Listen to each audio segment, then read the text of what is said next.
नमस्कार, आप देख रहे हैं दूरदर्शन किसान कार्यक्रम हेलो किसान में आप सभी का स्वागत है। मैं हूं मोनालिसा। हेलो किसान कार्यक्रम एक फोन इन कार्यक्रम है जिसमें हम यहां पर विशेषज्ञ मेहमानों से तो बातचीत करते ही हैं, साथ ही आप भी अपने सवालों के साथ इस कार्यक्रम में हमारे साथ जुड़ सकते हैं। आइए सबसे पहले आपको बता दें आज इस कार्यक्रम में हम किन विषयों पर चर्चा करने जा रहे हैं। आज के विषय हैं मृदा स्वास्थ्य का फसल उत्पादन में महत्व और इसके साथ ही जैविक खेती को कैसे सफल बनाएं।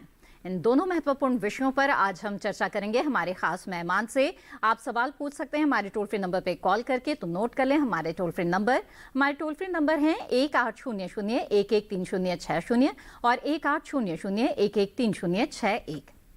ये टोल फ्री नंबर है, इसलिए आप मुफ्त में कॉल कर सकते हैं। बस आपको इस बात का ध्यान रखना है कि जब भी कॉल करें तो टीवी की आवाज बंद कर दें और सीधे सीधे फोन लाइन के जरिए बातचीत करें, तो बातचीत में रुकावट नहीं आएगी। बहरहाल आगे बढ़ते हैं और हमारे खास मेहमानों से आपका परिचय यहाँ करा देते हैं। हमारे साथ इस वक्त जुड़े हुए हैं डॉक्टर प्रवीण कुमार, जो कि प्रधान वैज्ञानिक है सस्य विज्ञान संभाग NRM डिवीजन ICAR पूसा नई दिल्ली में। आपका बहुत बहुत स्वागत डॉक्टर प्रवीण इस कार्यक्रम में। धन्यवाद मैडम। इसके साथ ही हमारे साथ अगले मेहमान जुड़े हुए हैं डॉक्टर AK शर्मा, जो कि वरिष्ठ वैज्ञानिक है केंद्रीय शुष्क क्षेत्र अनुसंधान संस्थान जोधपुर राजस्थान से। आपका भी बहुत बहुत स्वागत डॉक्टर शर्मा जी। नमस्कार जी, नमस्कार। तो बातचीत की यहाँ पर हम शुरुआत करते हैं। जैसा कि हमारा विषय है कि मृदा स्वास्थ्य का फसल उत्पादन में महत्व, तो डॉक्टर प्रवीण आपसे समझना चाहेंगे हम इसके बारे में, क्योंकि जो फसल उत्पादन है उसे कई कारक जो हैं प्रभावित करते हैं, उसकी गुणवत्ता प्रभावित होती है, लेकिन जो सबसे महत्वपूर्ण चीज है वो है मिट्टी, जो आधार है खेती की। तो ऐसे में मिट्टी का स्वस्थ होना किस तरह से जरूरी है, तभी एक अच्छी फसल मिल पाएगी। क्या महत्व है मृदा स्वास्थ्य का, बताएं हमें। मैडम, मैं किसान भाइयों को बताना चाहूँगा कि जो मृदा स्वास्थ्य है, स्वस्थ मृदा है, वो एक तरह का पूरे हमारे खाद्य सुरक्षा का आधार है। अगर मिट्टी हमारी स्वस्थ होगी तभी जो भी उससे अनाज उत्पन्न होगा वो स्वस्थ होगा। उसको हम इंसान खाएंगे तो इंसान भी स्वस्थ होंगे, उसको पशु चारा जो उसे उगेगा, जो चारा खाएगा पशु भी उससे स्वस्थ होंगे। तो पूरे कहीं ना कहीं हमारा मनुष्य का स्वास्थ्य है, पशु का स्वास्थ्य है और मिट्टी का स्वास्थ्य के साथ जुड़ा हुआ है। इसलिए मिट्टी को स्वस्थ रखना बहुत ज्यादा इंपॉर्टेंट है। और मिट्टी की सबसे ज्यादा जो 3 कारक होते हैं इसके, एक इसकी जैविक हेल्थ, केमिकल हेल्थ जिसको रासायनिक स्वास्थ्य बोलते हैं, और भौतिक हेल्थ। ये तीनों ही कारकों पे अलग अलग हमें विचार मंथन करना पड़ेगा और किसान भाइयों को समझाना पड़ेगा कि कैसे इसके स्वास्थ्य को हम सुधार सकते हैं। बिल्कुल, तो इसके बारे में विस्तार से जानेंगे हम कि कैसे पहचान करें मिट्टी के स्वास्थ्य की और किस तरह से मिट्टी के जो स्वास्थ्य उसको सुधारा जा सकता है अच्छे फसल उत्पादन के लिए। लेकिन उससे पहले आइए नजर डाल लेते हैं एक रिपोर्ट पर।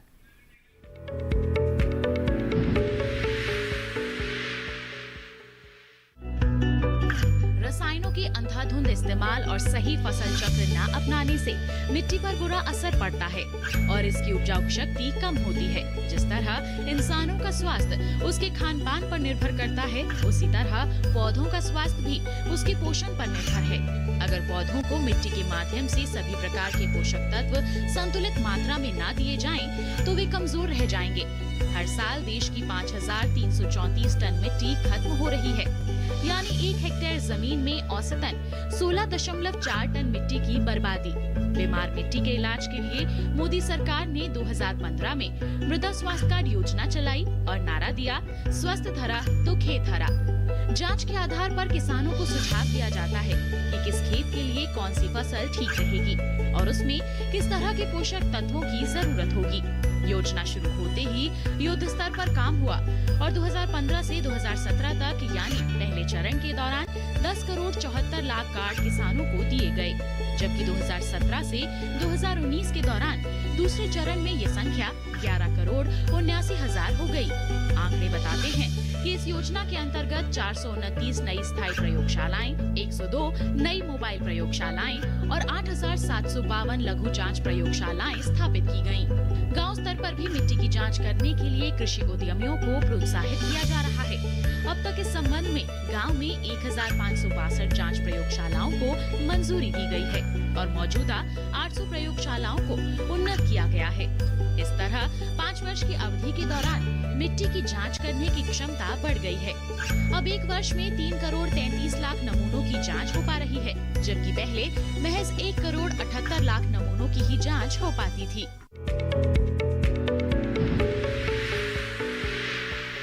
जी हाँ, तो इस रिपोर्ट में भी आपने जाना और जैसे कि बातचीत हो रही है कि अगर फसल उत्पादन आपको अच्छी चाहिए तो मिट्टी के स्वास्थ्य का ध्यान रखना बेहद जरूरी है और इसी दृष्टि से जैविक खेती को काफी बढ़ावा दिया जा रहा है। तो आइए जैविक खेती के बारे में भी विस्तार से समझते हैं। तो डॉक्टर शर्मा, हमें सबसे पहले यही समझाएं कि जैविक खेती या जिसे हम प्राकृतिक खेती भी बोलते हैं, इसका क्या अर्थ है, किस तरह की खेती है यह? जी, जैविक खेती जो है वो जो किसान के पास जो संसाधन है उनका सबसे अच्छा सदुपयोग करना, वो जैविक खेती है जी। पहली चीज इसमें दो चीज है मुख्य। एक तो रसायनों को हमने बिल्कुल प्रयोग नहीं करना है और दूसरी चीज इसमें जो किसान के पास साधन है, चाहे वो फसल अवशेष है, गोबर गोमूत्र है, उनका ही सबसे बढ़िया उपयोग करना है। हमें बाजार से खाद या कीट नियंत्रक को लगभग नहीं के बराबर लाना है, शुरू में ला सकता है। तो ये एक जैविक खेती का मुख्य चीज है कि अपने संसाधनों का सबसे अच्छा उपयोग। जी बिल्कुल। और किस तरह से की जाए जैविक खेती और जैविक खेती को सफल बनाने के लिए किस तरह की तकनीक अपनानी चाहिए, इसके बारे में हम जानेंगे आपसे आगे विस्तार से। लेकिन आइए उससे पहले नजर डाल लेते हैं एक रिपोर्ट पर।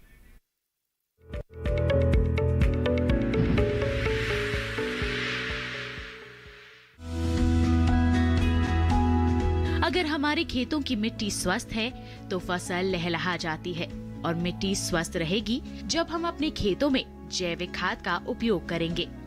किसानों के बीच भी जैविक खेती काफी लोकप्रिय हो रही है और इसमें सरकार भी किसानों को भरपूर सहयोग दे रही है। जैविक खेती करने से न सिर्फ भूमि की उर्वरा शक्ति लंबे समय तक बनी रहती है, बल्कि पर्यावरण भी प्रदूषित नहीं होता। जैविक खेती के लिए भूमि में जीवांश जैसे गोबर की खाद, वर्मी कंपोस्ट, जैव उर्वरक और हरी खाद का उपयोग किया जाना जरूरी है। जैविक खेती अपनाकर किसान भूमि के क्षरण और दोहन को रोकने में योगदान दे सकते हैं। जैविक खेती में किसान बाहरी आदान पर कम निर्भर रहते हैं। जैविक खेती में मिट्टी एक जीवित माध्यम है, मात्रा भौतिक माध्यम नहीं। मिट्टी में असंख्य जीव रहते हैं और ये एक दूसरे के पूरक तो होते ही हैं, साथ ही पौधों की बढ़वार के लिए पोषक तत्व भी उपलब्ध करवाते हैं। जैविक खेती में किसानों को फसलों की ऐसी किस्मों का चयन करना चाहिए जो जलवायु क्षेत्रों और मिट्टी के अनुकूल हो। इसके साथ ही ये किस्में कीट और रोगों की प्रतिरोधी क्षमता वाली भी होनी चाहिए। किसान फसलों के बीज और रोपण सामग्री उन संस्थाओं से लें जो ये प्रमाण दें कि वे जैविक पद्धति से विकसित किए गए हैं। जैविक खेती में खरपतवारों पर नियंत्रण के लिए मिट्टी में नमी को संरक्षित रखने और मिट्टी में कार्बनिक अवशेषों को विघटित करने में पलवार बहुत प्रभावी है। जैविक खेती में फव्वारा या टपक सिंचाई विधि से सिंचाई करने पर फसलों की पैदावार अच्छी होती है, क्योंकि जितनी पानी की आवश्यकता होती है उतना पानी देने से पोषक तत्वों का क्षरण नहीं होता।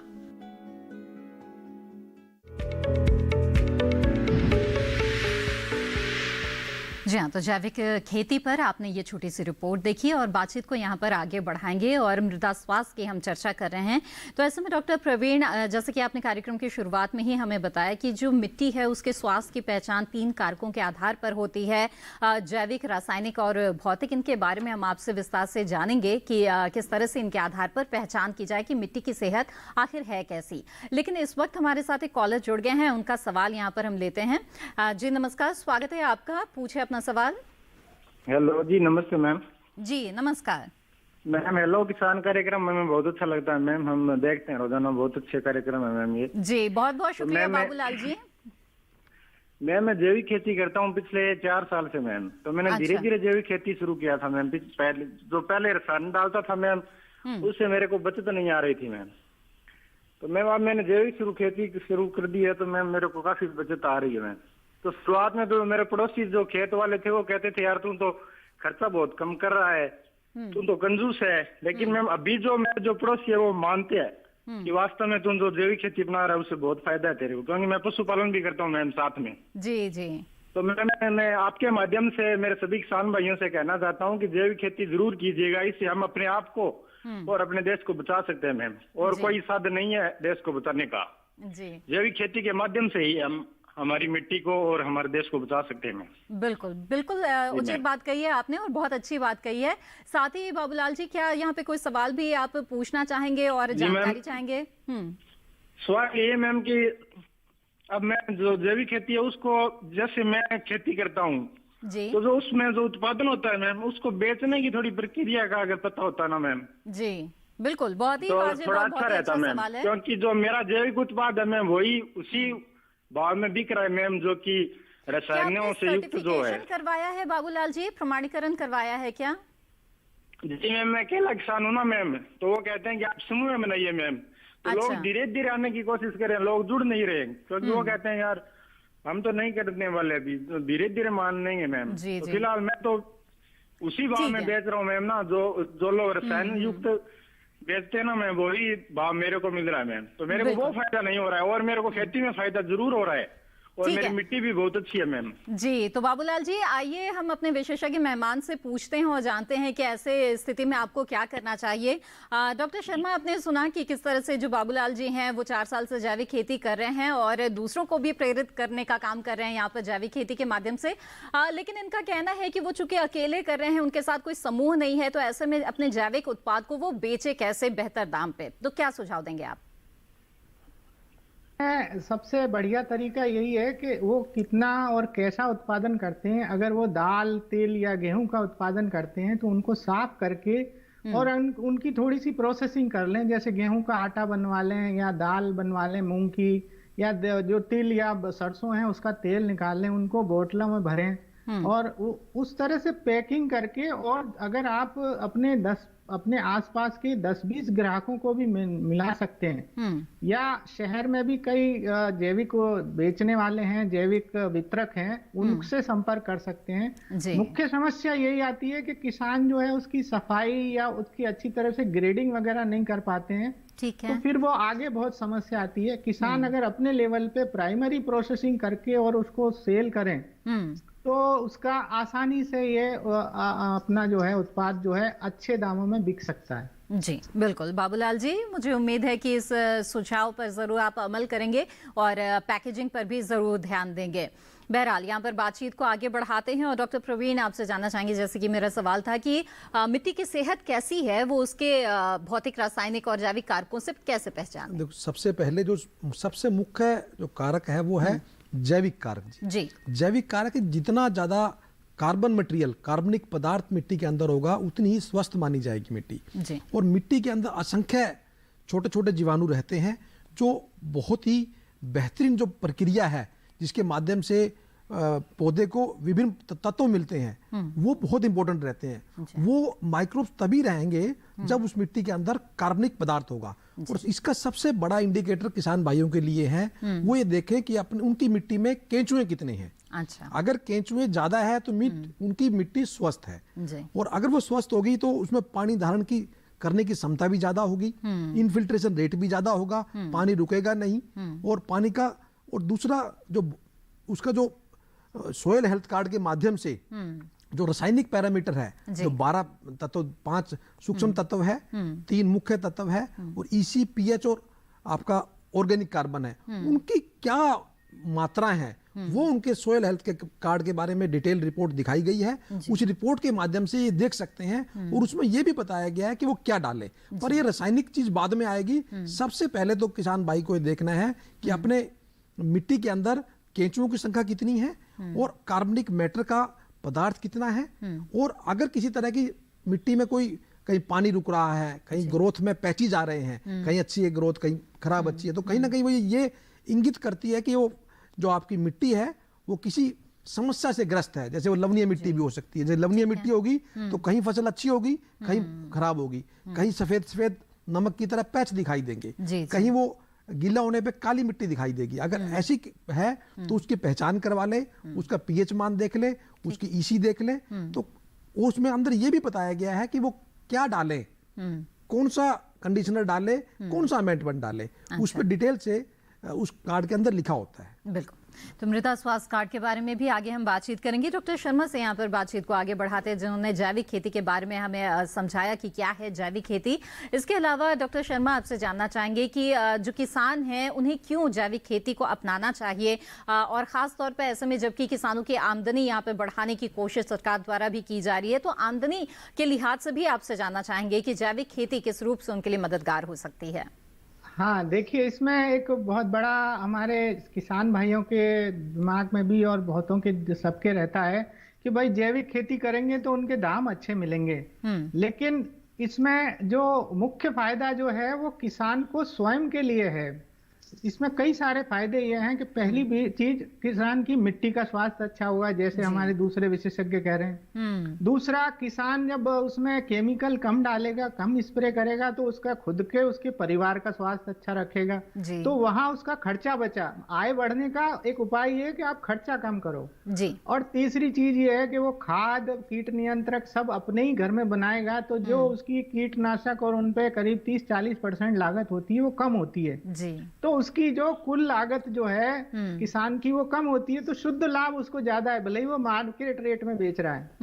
और पांचवी चीज ये है कि बाजार में निश्चित रूप से अभी जो कोरोना काल हुआ या इसके दौरान बहुत सारी अवेयरनेस बहुत ज्यादा बढ़ी है जी। तो किसानों को अब उतनी समस्या नहीं आ रही है और जैविक के निश्चित रूप से उनको दाम अच्छे मिल रहे हैं। लेकिन जैसा मैंने पहले कहा कि उसकी सफाई, ग्रेडिंग और छोटी सी प्राइमरी प्रोसेसिंग उसकी अगर करते हैं किसान भाई, तो निश्चित रूप से उसको दाम भी मिलते हैं। अच्छे दाम मिलना एक आय का बढ़ने हो गया और उसकी जो लागत कम होना आय का उस दूसरी तरह से बढ़ता, तो डबल उसकी आय में बढ़ोतरी होती है जी जी बिल्कुल। तो इस लिहाज से जैविक खेती काफी अहम हो जाती है, क्योंकि इससे न सिर्फ पर्यावरण और आपकी सेहत के लिए ये बेहतर है, बल्कि इससे आपकी आमदनी भी काफी बढ़ती है, क्योंकि एक तो जो बाकी कृषि उत्पाद होते हैं उससे बेहतर दाम मिलते हैं, आपकी लागत भी कम होती है, तो इससे भी एक तरह से आपकी आमदनी जो है वो काफी बढ़ती है। तो जैविक खेती को किस तरह से सफल बना सकते हैं, साथ ही फसल उत्पादन बेहतर हो, इसके लिए मिट्टी की सेहत की ओर किस तरह से ध्यान दें, इसके बारे में विस्तार से आगे हम चर्चा करेंगे।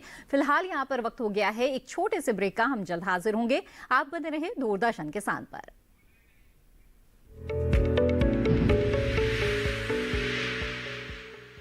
अरे भाई सुना नहीं क्या, केसीसी ने किसानों का जिंदगी बदल दिया है। देश के छोटे किसान 1,60,000 रुपये तक का कर्ज बिना किसी गारंटी को ले पाएंगे। ब्याज खोरों से भी पीछा छुटा। मैं तो जैविक खेती का पूरा सामान मंगा लिया, केसीसी का भी कोई दबाव नहीं। ब्याज चुकाने के लिए पूरा 1 साल मिलता है। समय पर भुगतान करने पर केवल 4% के सालाना ब्याज पे लोन मिल गया मुझे। अपना आधार कार्ड, लेटेस्ट फोटो और जमीन के कागजात लेके अप्लाई करो बस। और नामांकन भरने के लिए जेब भी ढीली नहीं करनी पड़ी।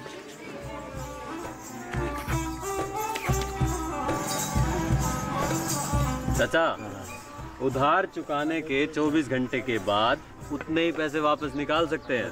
केसीसी ने किसानों की जिंदगी वाकई बदल दी है। तो आप भी किसान क्रेडिट कार्ड अपनाएं और सहजता से ऋण पाएं।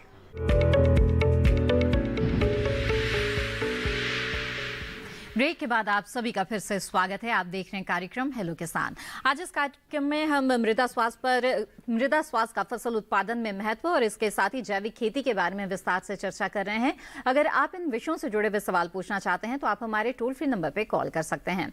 बातचीत को यहाँ पर आगे बढ़ाते हैं और डॉक्टर प्रवीण, आप ब्रेक पे जाने से पहले हमें मृदा स्वास्थ्य कार्ड के बारे में बता रहे थे। सरकार की ये एक बहुत ही महत्वाकांक्षी योजना है, चाहेंगे हम कि आप बताएं हमें कि क्या इसका स्टेटस है, ये जो मृदा स्वास्थ्य कार्ड है, कितने पैमाने पर किसान इसका इस्तेमाल कर रहे हैं और बेहतर तरीके से इसका उपयोग किस तरह से करें, अगर आप कुछ सुझाव यहाँ पर देना चाहें। मैं किसान भाइयों को बताना चाहूँगा कि जो अंतर्राष्ट्रीय मृदा वर्ष घोषित किया गया था 2015 को, 1 जनवरी 2015 से 31 दिसंबर 2015 तक को इंटरनेशनल सोयल ईयर मनाया गया था।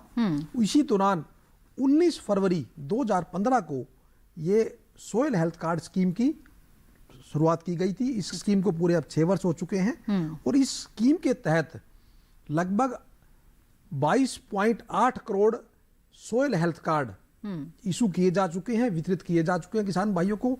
और ये सोयल हेल्थ कार्ड बेसिकली जैसे हम इंसान अपनी खून की जांच कराते हैं तो एक रिपोर्ट मिलती है, उसमें दिया होता है कि हमारे खून के अंदर क्या बढ़ गया है, क्या कम हो गया है।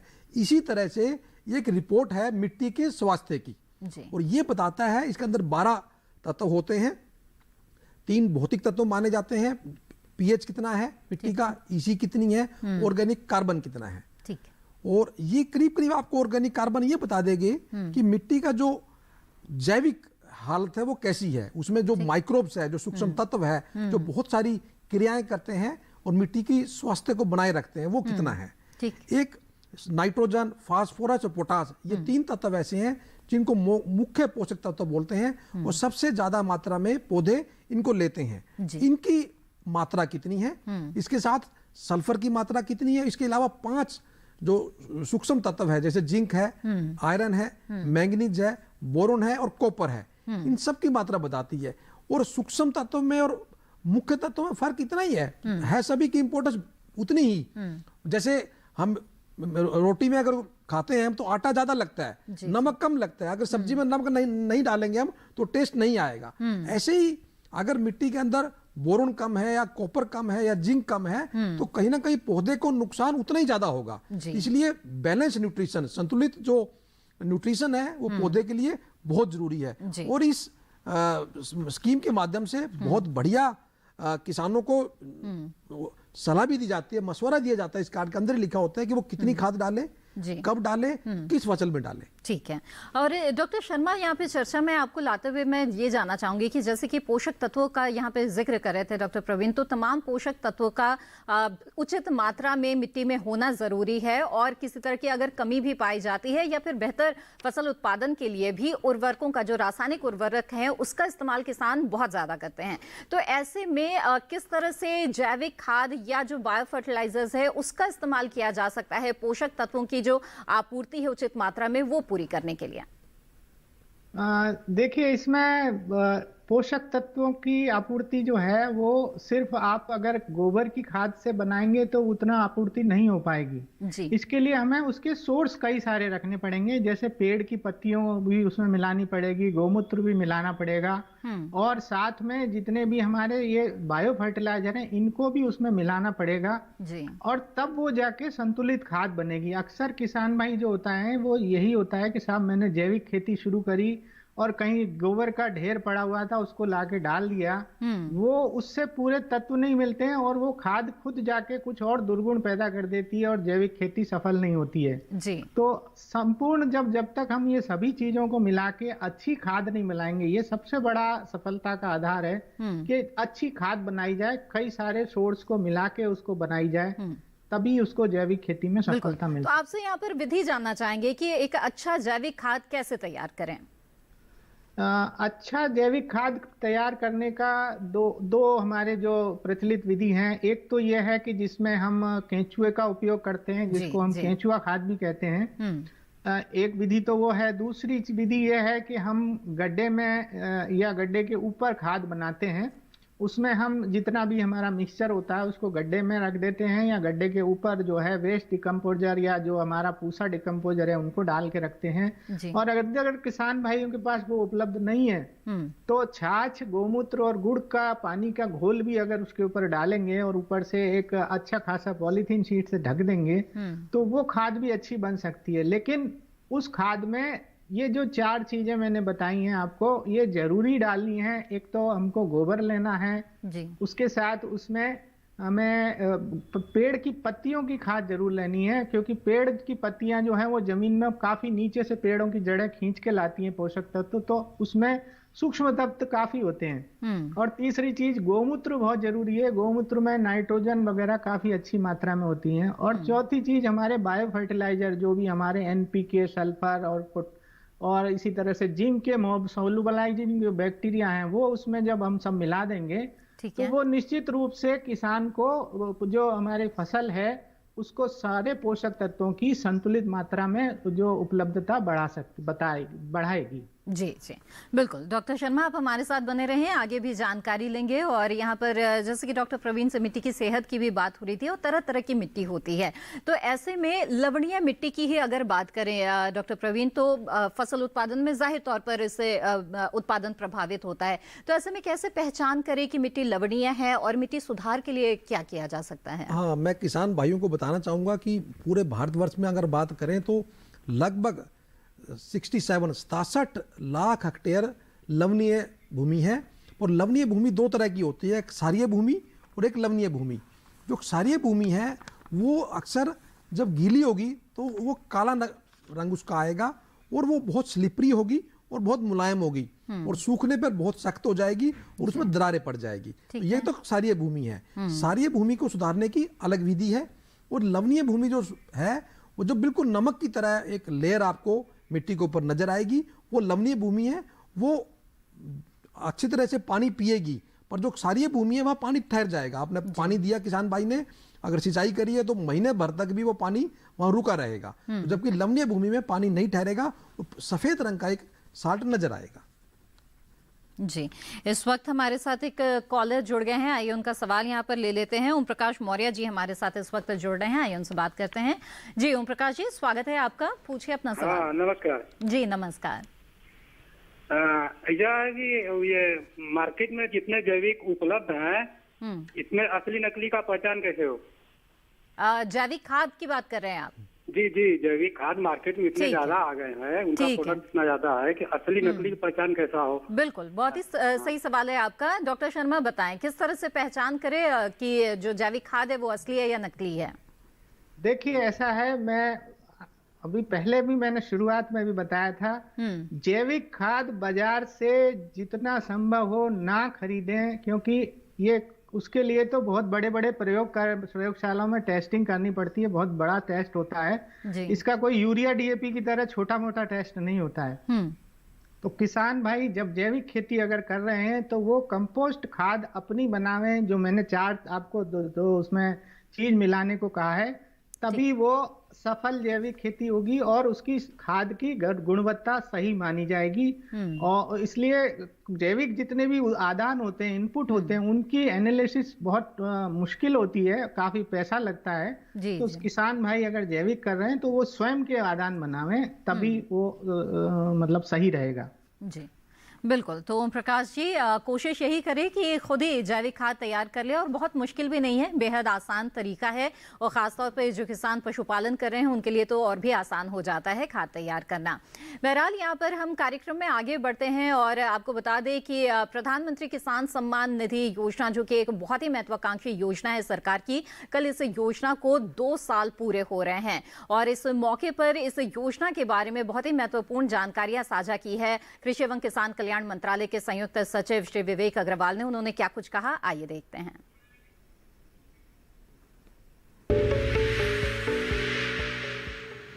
प्रधानमंत्री किसान सम्मान निधि योजना की शुरुआत देश के माननीय प्रधानमंत्री जी द्वारा 24 फरवरी 2019 को गोरखपुर से की गई थी और अब 24 फरवरी 2021 में इस योजना के शुरू होने के 2 वर्ष पूरे हुए हैं।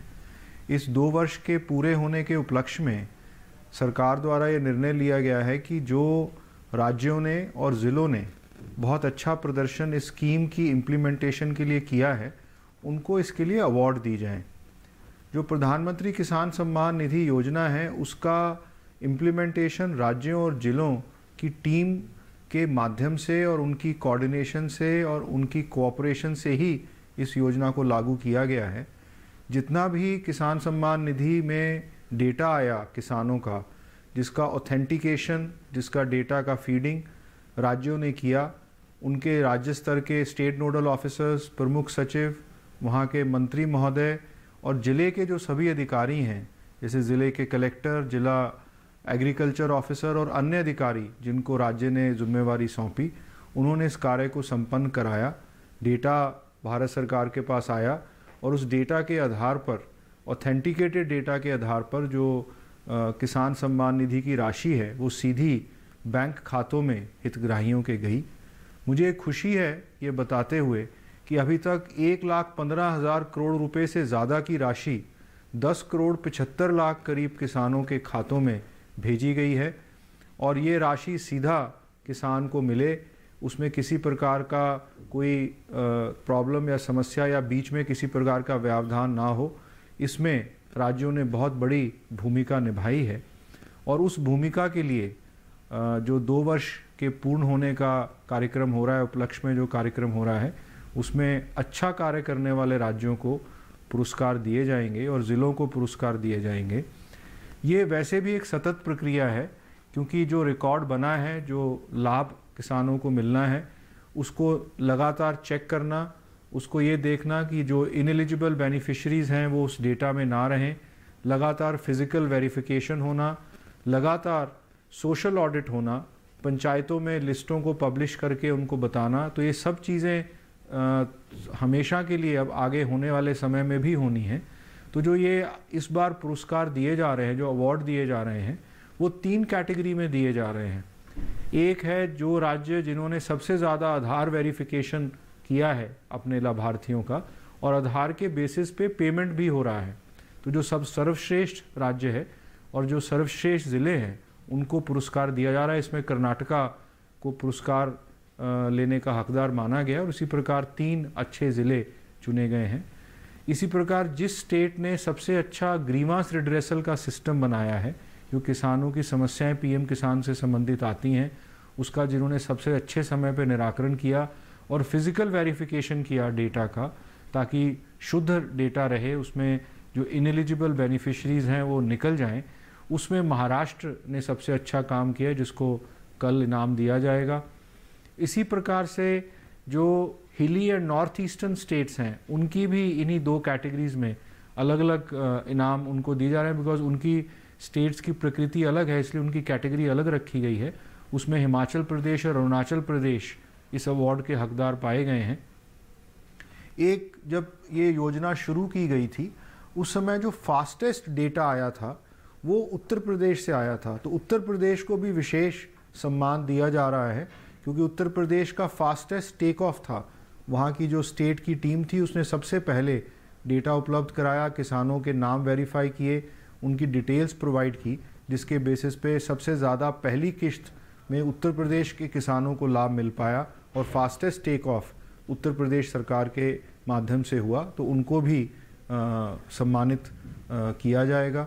इसी प्रकार जो ज़िले अच्छा कार्य जिन्होंने किया, 3-3 ज़िले हर कैटेगरी में जो सामान्य स्टेट्स हैं, और 2-2 ज़िले नॉर्थ ईस्ट और हिली स्टेट्स की जो ज़िले हैं जिन्होंने अच्छा काम किया है इन तीनों कैटेगरीज़ में, उनको भी सम्मानित किया जाएगा।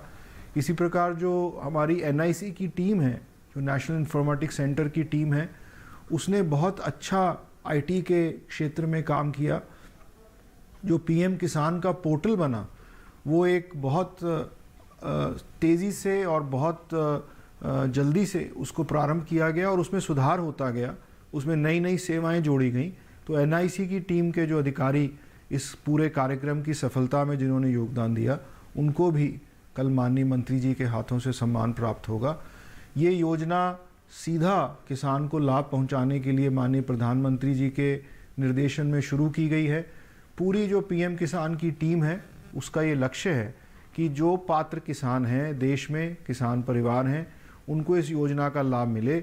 जो इस योजना में सम्मिलित होने से अभी भी बहुत कुछ थोड़ी संख्या बची है, खासकर वेस्ट बंगाल राज्य के लोगों को अभी सम्मिलित होना है, बिकॉज वहाँ का राज्य सरकार सम्मिलित नहीं हुई थी योजना में। अभी हाल ही में उन्होंने सहमति दी है, पर अभी भी प्रक्रियाएं बाकी हैं। उस वेस्ट बंगाल राज्य को छोड़ के, पश्चिमी बंगाल को छोड़ के, बाकी सारे देश के राज्य और सारे केंद्र शासित प्रदेश इस योजना में सम्मिलित हुए हैं। मैं सभी उन राज्यों की सरकारों को, उन राज्यों के और यूनियन टेरिटरीज़ के अधिकारियों को जिन्होंने इस योजना में अपना योगदान दिया है, उनका मान करता हूं, उनका आभार व्यक्त करता हूं। और मुझे विश्वास है कि इसी तरह जो PM किसान की नेशनल टीम है और PM किसान की स्टेट टीम्स हैं, PM किसान की डिस्ट्रिक्ट टीम्स हैं, वो देश के किसानों की सेवा के लिए इसी प्रकार से आगे भी काम करती आएंगी। जी हाँ, तो कृषि एवं किसान कल्याण मंत्रालय के संयुक्त सचिव को आपने सुना। और 2 साल प्रधानमंत्री किसान सम्मान निधि योजना को शुरू हुए हो जाएंगे और ऐसे में एक बड़ी घोषणा ये की गई है कि उन राज्यों और जिलों को सम्मानित किया जाएगा जिन्होंने बढ़ चढ़कर इस योजना में साथ दिया, क्योंकि जाहिर तौर पर इसके क्रियान्वयन में बहुत बड़ी भूमिका राज्यों की रही है, क्योंकि तमाम जो किसानों के जो आंकड़े थे और उनकी जो पूरी डिटेल्स थी वो राज्यों को और खासतौर पर जिलों के जरिए ये जाना था, और जिन्होंने बेहतर प्रदर्शन किया है उन्हें पुरस्कार प्रदान किया जाएगा। बहरहाल हेलो किसान कार्यक्रम के विषयों पर चर्चा को हम यहाँ पर आगे बढ़ाते हैं और इस कार्यक्रम में हम जैविक खेती के बारे में खासतौर पे बात कर रहे हैं। तो डॉक्टर शर्मा, आपसे जानना चाहेंगे हम कि जो जैविक खेती किसान करना चाहते हैं, बीज उन्हें किस तरह का लेना चाहिए, और कई बार बीज उपचारित करना जरूरी होता है तो कई रसायनों का भी इस्तेमाल करना पड़ता है, तो ऐसे में किसानों के पास क्या उपाय है, उन्हें क्या करना चाहिए? हाँ, आपने सबसे अच्छा सवाल पूछा है कि बीज जो है वो अगर किसान भाई जैविक में अपना बीज बनाएंगे, देखिए ऐसा है, अभी ऐसा तो है नहीं कि बाजार में जैविक बीज उपलब्ध हो जाएगा। जी जी। तो एक बार किसान भाई जो है बाजार से बीज लाकर, जो भी अच्छी वैरायटी है, हाइब्रिड में ये संभव नहीं है क्योंकि हाइब्रिड में बार बार नया बीज लाना पड़ता है जी, लेकिन बीज को बाजार से लाएं, उसको अच्छी तरह धोएं ताकि उस पर कई बार उन पर पहले से ही रसायन लगे रहते हैं, उनको अच्छी तरह से धो लें। और उसके बाद उसका जो है एक सबसे बेहतरीन है अपना ट्राइकोडर्मा का उपचार। ट्राइकोडर्मा का आजकल उसका तरल रूप भी आता है और पाउडर रूप भी आता है। तो 10 ग्राम ट्राइकोडर्मा पाउडर जो है, 8 से 10 ग्राम, उसको 1 किलो बीज के हिसाब से, बीज किसी का भी हो सकता है, आपका मतलब दाल का भी हो सकता है या कोई तिलहन का भी हो सकता है, गेहूं चावल का, 1 किलो बीज में 10 ग्राम 8 ग्राम के हिसाब से हम उसका उपचारित करते हैं और फिर उस बीज की बुआई करते हैं। और किसान भाई, आपकी जो फसल पहली वाली आती है उसी में से अच्छे अच्छे पौधों से चयनित करके अपना बीज रखेंगे जैविक, तो उस बीज में रोग कीट सहन करने की ताकत और वातावरण को सहन करने की ताकत बहुत ज्यादा होगी। और इसलिए वही बीज आपका जब जैविक बन के आपके खेत में 3-4 साल तक चलेगा तो आपकी खेती में सफलता आपकी ज्यादा सुनिश्चित हो जाएगी। जी बिल्कुल। और बाकी और आदानों के बारे में भी आपसे जानेंगे, जैविक खेती में किस तरह से उपयोग किया जाए। लेकिन बातचीत को यहाँ पर आगे बढ़ाते हुए मिट्टी की सेहत की भी हम बात करें कि किस तरह से जो मिट्टी की सेहत है उसे बेहतर बनाया जा सकता है। और डॉक्टर प्रवीण, इससे पहले आप हमें क्षारीय और लवणीय मिट्टी के बारे में भी बता रहे थे। तो अगर इस तरह की मिट्टी है किसान के, तो फिर वो उनकी गुणवत्ता को बेहतर बनाने के लिए क्या उपाय कर सकते हैं? तो सबसे पहले तो अगर किसान भाई को मिट्टी की अपनी जांच करवानी है जी, और ये सुनिश्चित करना है कि उसकी जो मिट्टी है वो क्षारीय है। क्षारीय पता लगाने के लिए जो एक पीएच मान होता है, अगर वो पीएच मान 8.5 से ज्यादा है जी, तो उसकी मिट्टी क्षारीय है। अगर वो पीएच मान 8.5 से कम है तो क्षारीय नहीं है। तो लवणीय जो भूमि है उसमें जो ईसी एक पैमाना है, रासायनिक पैमाना, ईसी देखते हैं कि ईसी बताता है कि उसमें कितने साल्ट्स कितने हैं मिट्टी के अंदर। अगर ईसी की मात्रा, ईसी की मात्रा 4 डेसीसाइमन पर मीटर से ज्यादा है तो मिट्टी लवणीय है। तो जांच कराने के बाद ये सुनिश्चित कर ले कि लवणीय है, क्षारीय है। अगर मिट्टी क्षारीय है तो उसके अंदर उसको सुधारना बहुत आसान है।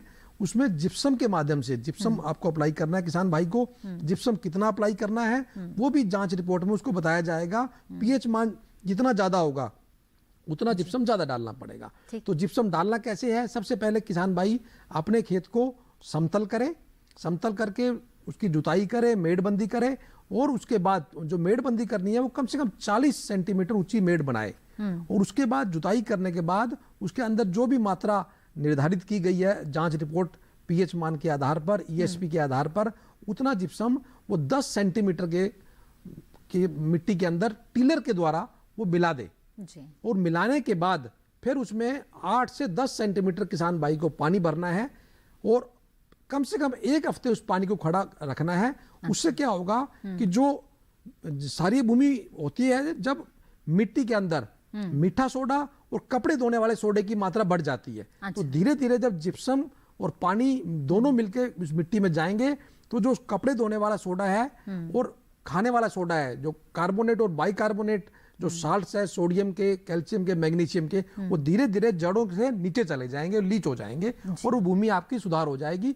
और 4 से 5 साल तक किसान भाई को ऐसी भूमि में फसल जो पहली लगानी है वो धान लगानी है, उसके बाद गेहूं लगाना है, फिर ढैंचा लगाना है। तो 4 से 5 साल इस फसल चक्कर को किसान भाई अपना लेंगे, उससे क्या होगा, 5 साल के बाद वो कोई भी फसल, तिलहन फसल या दलहन फसल भी ले सकते हैं। जी बिल्कुल। तो इस तरह से मिट्टी की जो सेहत है वो आपके हाथ में है और आपको उचित उपाय इसके लिए जरूर करने चाहिए। और भी ज्यादा विस्तार से हम आगे चर्चा को बढ़ाएंगे, लेकिन फिलहाल कार्यक्रम में वक्त हो गया है एक और छोटे से ब्रेक का। हम जल्द हाजिर होंगे, आप बने रहें दूरदर्शन किसान पर।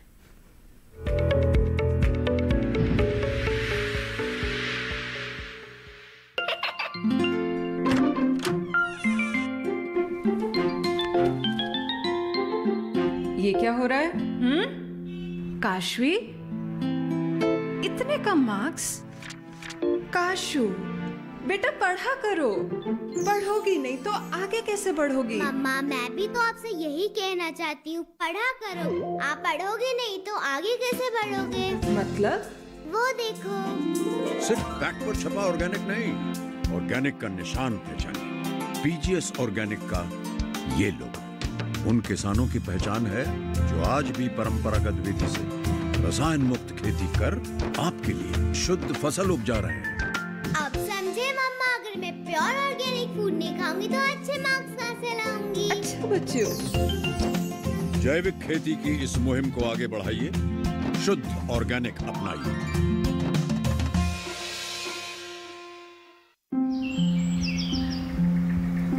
अरे अरे अरे क्या कर रहा है? इधर इधर इधर, हम बोल रहे हैं तेरे बीजू का। पुतला बोल रहा है? हाँ, पक्षियों से तो हम खेत को बचा लेते हैं, पर इन घातक रसायनों से कैसे बचाएं? मतलब? देख बेटा, तू जो ये अंधाधुंध रसायन मिलाता है ना, मिट्टी की सेहत बिगड़ने लगी है। और जब माटी ही कमजोर पड़ जाएगी तो उपज कैसे सेहतमंद होगी? अरे पहले ऐसा नहीं था। पूछना अपने बड़े बुजुर्गों से, कैसे फसल लहलहाती थी, शुद्धता झलकती थी। हाँ, माटी भी तंदुरुस्त और लोग भी। अब पहली वाली बात कहाँ? पर अब तो सब यही डाले हैं। सब नहीं, आज भी लाखों जागरूक किसान परंपरागत विधि से फसल उगा रहे हैं। खर्चा कम और उपज की कीमत भी बेहतर पा रहे हैं। ठीक है भाई, मैं भी आज से जैविक खेती शुरू करूंगा। माटी से प्रेम की परंपरा है परंपरागत खेती।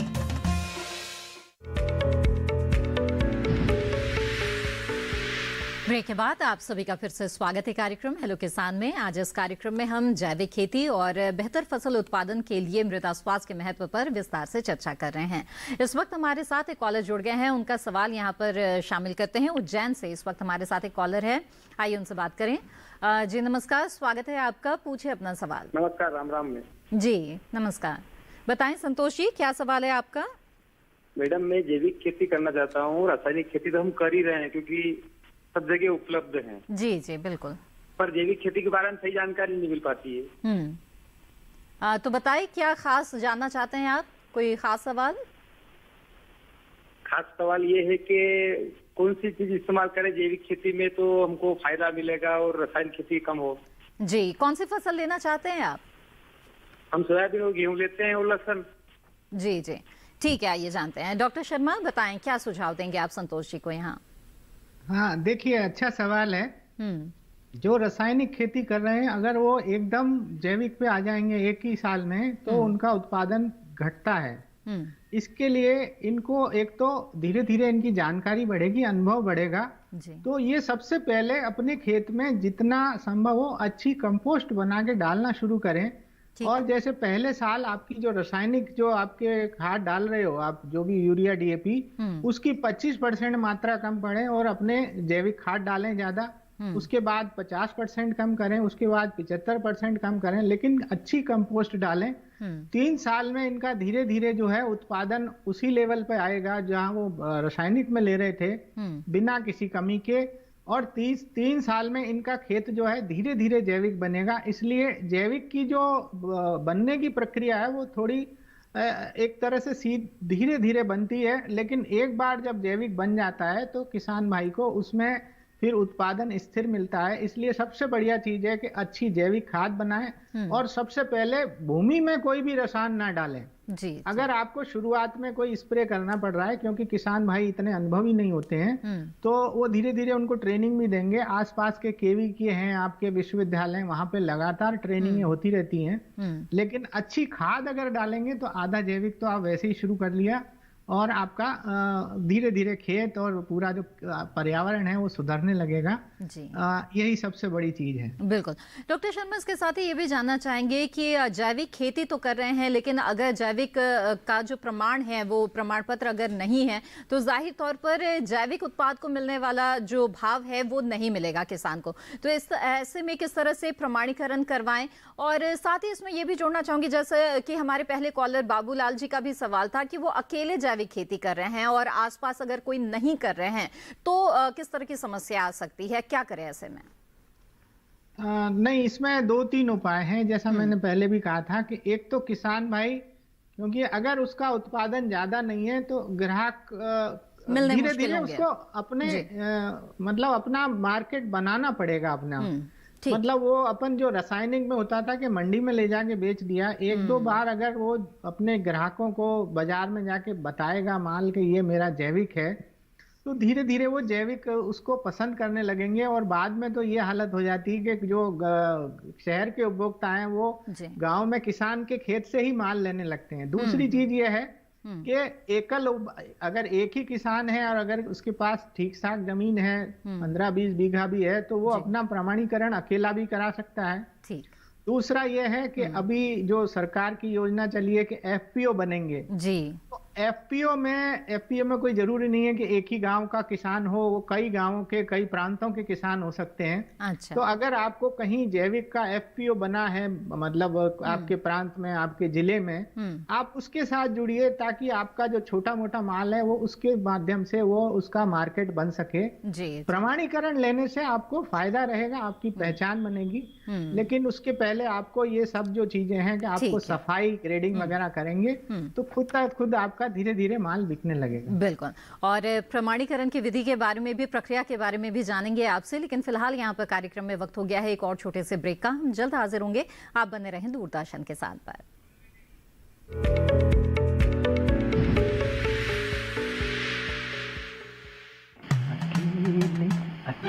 अरे वाह भैया, अकेले अकेले। अरे तू भी ले, पर खाएगा कैसे?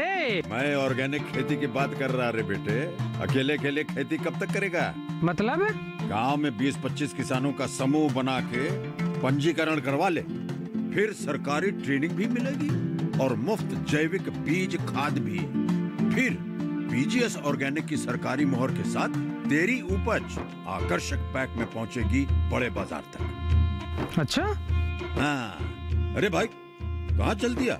सबको साथ लाने, आमदनी बढ़ाने। तो किसान भाई समझ गए ना? साथ मिलकर ऑर्गेनिक खेती कीजिए, अपनी परंपरा को आगे बढ़ाइए, ज्यादा मुनाफा कमाइए। माटी से प्रेम की परंपरा है परंपरागत खेती।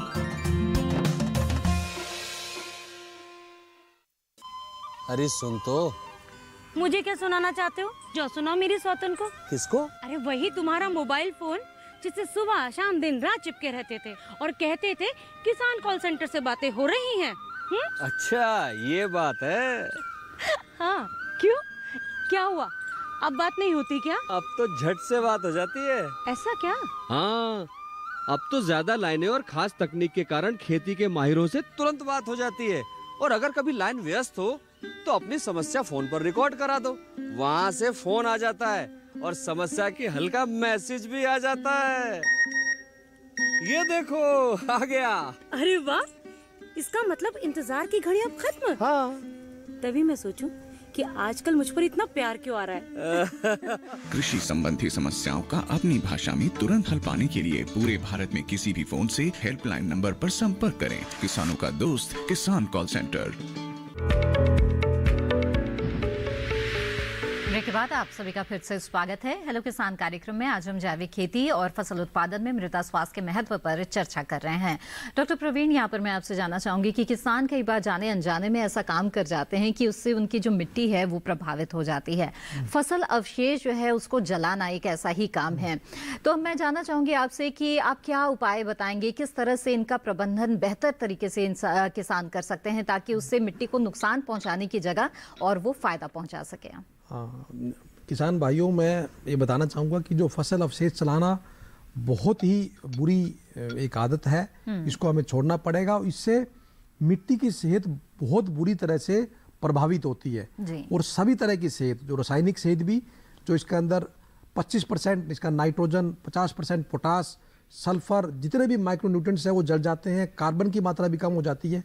और सबसे ज़्यादा जो मुख्य बात है वो होती है इसकी जैविक जो स्वास्थ्य है।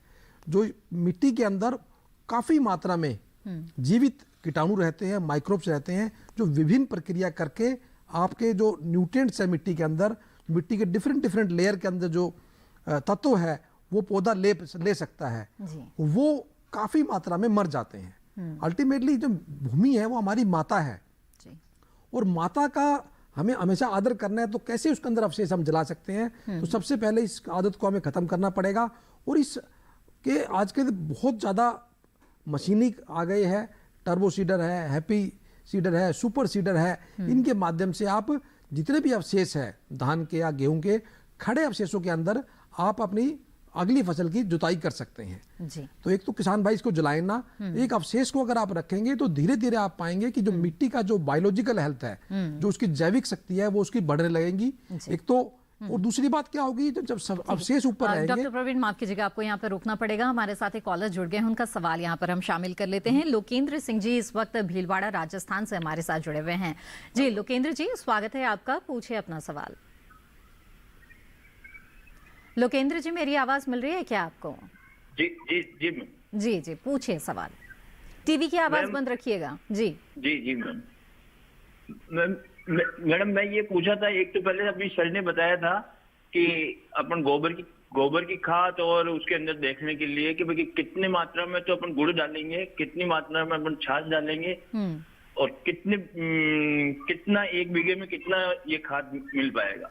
अच्छा। दूसरा सवाल ये था कि जैसे अपन सरसों की जो खाकला होता है तो उसको अपन गोबर के अंदर डालने से ज्यादा फायदा मिलेगा या खेत के अंदर, खेत जहाँ ढेर पड़ा हुआ है उसी के अंदर उसको जल्दी से जला मतलब गल जाए वो, तो उसके लिए अपन को क्या उसमें डालें जो कि भाई वो जहाँ ढेर पड़े हुए हैं तो वहीं ढेर उठाने की जरूरत नहीं पड़े, वहीं खेत के अंदर ही वो गल के खाद बन जाए। क्योंकि पहले हमने मिक्स किया तो जैसे अभी सर बता रहे थे कि आप उसी जमीन में मिला दें, लेकिन उससे उदाई लग जाती है हमारे। अच्छा ठीक है। डॉक्टर शर्मा, पहले आपसे जानना चाहेंगे कि क्या सुझाव यहाँ पर आप देना चाहेंगे कि कितनी मात्रा होनी चाहिए जैविक खाद तैयार करने के लिए? हाँ देखिए, इसमें जो मैंने जो गोमूत्र, छाछ और गुड़ की जो मात्रा बताई थी वो 200 लीटर पानी में 5 लीटर छाछ, 5 लीटर गोमूत्र और 1 किलो गुड़ मिला के हम उसका घोल बनाते हैं और 1 टन खाद के ऊपर हम उसको अच्छी तरह मिक्स करके, ताकि वो एक स्टार्टर का काम करता है। यही काम जो है आपका पूसा डिकम्पोजर करता है। तो विभिन्न प्रकार की इफ्को का भी आता है। तो इस प्रकार के कई सारे जो माइक्रोब्स वाले होते हैं, लेकिन जिन किसानों को नहीं उपलब्ध होता है वो इस तरीके से 1 टन खाद पे छिड़क के और वो उसकी 2-3 महीने में अच्छी खाद बन जाती है। दूसरा, इन्होंने जो सवाल पूछा है, इनका जो सरसों का अवशेष है या किसी भी फसल का अवशेष है, अगर वो गोबर की खाद में मिला के कंपोस्ट बनाते हैं तो सबसे बढ़िया तरीका है। उसके अलावा कोई अच्छा तरीका है नहीं। लेकिन अगर ये जो हमारे जो डिकम्पोजर्स आ रहे हैं, इनके साथ भी अगर हम जो अवशेष को पहले रोटावेटर से अच्छी तरह जमीन में मिला दें, ठीक है, और उसके बाद हमारी कंपोस्ट खाद उसमें डाल के और उसको थोड़े दिन के लिए छोड़ दें, और जो हमारे जो पूसा डिकम्पोजर है या इस तरह की चीजें हैं, इनको मिला के 10-15 दिन छोड़ दें तो आपके सारे अवशेष जो हैं वो खाद बन जाएंगे और दीमक नहीं लगेगी। यदि आपको फिर भी दीमक की समस्या का आपको अंदेशा रहता है तो हम जैविक खेती में एक नीम की खल जरूर हम रिकमेंड करते हैं। नीम की खल जो है 1 हेक्टेयर में आप 150 से 200 किलो जब भी आपको लगता है कि दीमक लगती है, वहां अवश्य खाद के साथ मिला दें तो उसकी समस्या नहीं आएगी। जी बिल्कुल। तो उम्मीद है लोकेंद्र जी आपके सवाल का जवाब मिल गया होगा। और डॉक्टर शर्मा, आप लगातार हमारे साथ जुड़े रहे और जैविक खेती से जुड़ी बहुत ही महत्वपूर्ण जानकारी आपने हमें दी। आपका बहुत बहुत धन्यवाद। धन्यवाद। और आइए कार्यक्रम में बढ़ते हैं आगे। और डॉक्टर प्रवीण, मैं आखिर में चलते चलते आपसे बहुत ही संक्षेप में जानना चाहूंगी कि किसानों को उनकी मिट्टी की सेहत बेहतर बनाने के लिए, उपजाऊ शक्ति मिट्टी की अच्छी हो, इसके लिए आप क्या सुझाव देते चलेंगे? तो सबसे पहले तो मैं किसान भाइयों को कहना चाहूँगा कि वो ज़्यादा से ज़्यादा अवशेष को मिट्टी में रखें और उससे बहुत उनकी जो सेहत है बढ़िया हो जाएगी। दूसरा, उसको जलाएं नहीं। तीसरा, जुताई कम करें। जितनी आप जुताई कम करेंगे उतने अवशेष मिट्टी में बचे रहेंगे और पानी जो धारण की क्षमता है मिट्टी की वो बढ़ जाएगी। और तीसरे नंबर पर ये ध्यान रखें कि वो अपने फसल चक्कर के अंदर किसान भाई एक दलहनी फसल जरूर ले, ताकि उनकी जो फसल है वो दलहनी फसल लेने की वजह से उनकी जो मिट्टी है उसकी जो बायोलॉजिकल हेल्थ है वो उनकी बढ़ जाएगी। तो ये 3-4 बातें अगर ध्यान रखेंगे तो काफी फायदा होगा किसान भाई। बिल्कुल। डॉक्टर प्रवीण, आपका भी बहुत बहुत धन्यवाद हमारे साथ इस कार्यक्रम में जुड़ने के लिए और इस जानकारी के लिए। जी हाँ, तो आपने विस्तार से आज जाना कि किस तरह से आप मिट्टी की सेहत को बेहतर बनाए रख सकते हैं और टिकाऊ खेती के लिए ज़रूरी है कि आप जैविक खेती की ओर रुख करें और जैविक खेती के भी तरीकों के बारे में, तकनीकों के बारे में आज आपने विस्तार से जाना। आगे बढ़ते हैं और हेलो किसान कार्यक्रम के कल के विषय के बारे में आपको बता दें। कल हेलो किसान कार्यक्रम में चर्चा होगी प्रधानमंत्री किसान सम्मान निधि योजना के बारे में। इस बीच अपने सवाल अगर आप हम तक पहुंचाना चाहते हैं तो आप हमें ईमेल भेज सकते हैं। हमारा ईमेल आईडी है hellokisan2015@gmail.com। इसके अलावा फेसबुक के माध्यम से भी आप हमसे जुड़ सकते हैं। हमारे फेसबुक पेज पर जाने के लिए हिंदी में टाइप करें हेलो किसान। इसके अलावा हेलो किसान कार्यक्रम का टोल फ्री नंबर है जिस पर आप कॉल कर सकते हैं। हमारा टोल फ्री नंबर है 1800-113060। सोमवार से शनिवार सुबह 6 बजे से रात 10 बजे के बीच कॉल करके अपने सवाल दर्ज करा दें। इसी के साथ हेलो किसान की आज की कड़ी में बस इतना ही। हमें दीजिए इजाजत। आप बने रहें दूरदर्शन किसान पर। नमस्कार।